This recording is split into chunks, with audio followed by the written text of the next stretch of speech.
Takže čaute ľudia, moje meno je Craftis a dneska si ukážeme menší tutoriálok a to je ako si nainštalovať GTA San Andreas.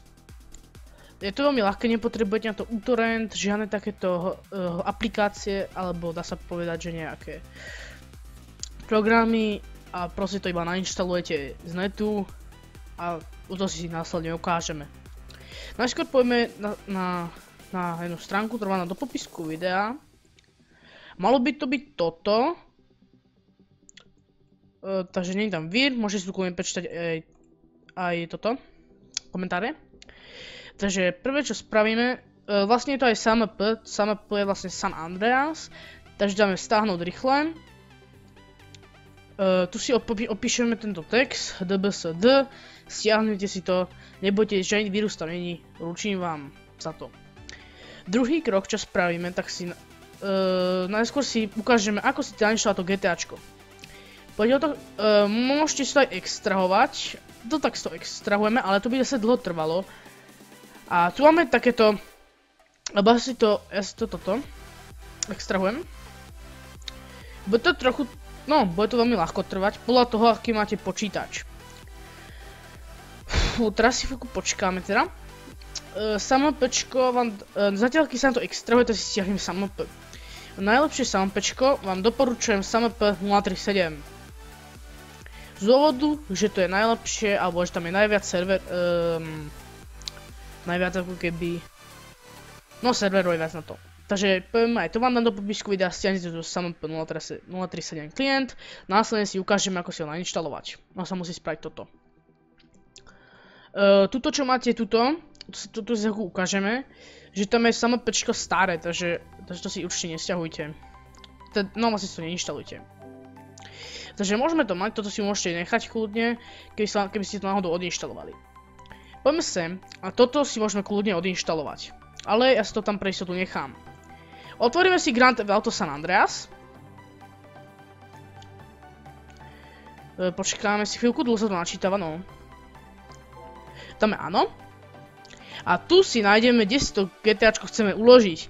Ja ho mám momentálne vo Windows C a tuto ho mám San Andreas. Môžete si to uložiť aj vlastný priečinok a nainštalujete. Pokiaľ tu budete mať nainštalované, tak pôjdeme do Windows C, kde to máme uložené. No a zde môžete vidieť GTA SA.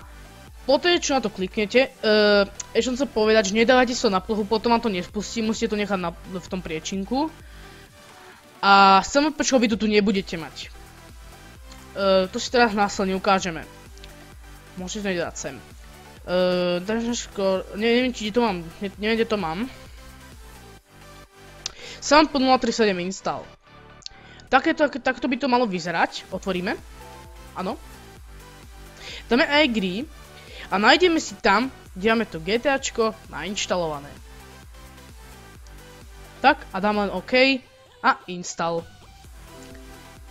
Poté, čo budeme mať GTAčko nainštalované aj so SAMPčkom, ľahko pôjdeme do našeho. Tam je to máme uložené. No a zde môžete tu mať SAMP. Pokiaľ to otvoríte, tak sa vám tu ukáže takáto tabulka. Nebudete tu mať žiadne servery. Proste si to, ja vám to dám nejaké IP-ny, aby ste sa nemuseli nejaké hľadať. Aspoň tak jeden server alebo dva. Tu si napíšete nejaký nick, napríklad čo ja viem, mrkvička, ja neviem, LP. No a potom už dáte iba, takto kliknete na server a tu dáte, že connect. Ešte by som chcel povedať, že neviem, či to neskúšajte, ale mi sa zdá, že GTA San Andreas sa mi zdá, že to spraviť takto. Dáme nový, dáme Fornie, odkaz. A tu si nájdeme, že máme to GTAčko uložené. A tam by sme ako keby sa na to mohlo dať. Ale radšej, možno by to šlo. Tí, ktorí to chcú skúsiť, tak to môžu skúsiť. No a ak sa vám videjko páčilo a fakt vám to pomohlo, problémy, keď budete bude v popisku videa. Tam môžete kontaktovať na Skype, Facebooku, Twitteri, Snapchate, to je jedno. A keď vám to fakt šlo, tak keby ste dali like, alebo veľmi ma poteší odber. A určite môžete napísať aj pekný komentár, že... A to je jedno. Takže ja sa s vami lúčim a čaute. Tak, pardon.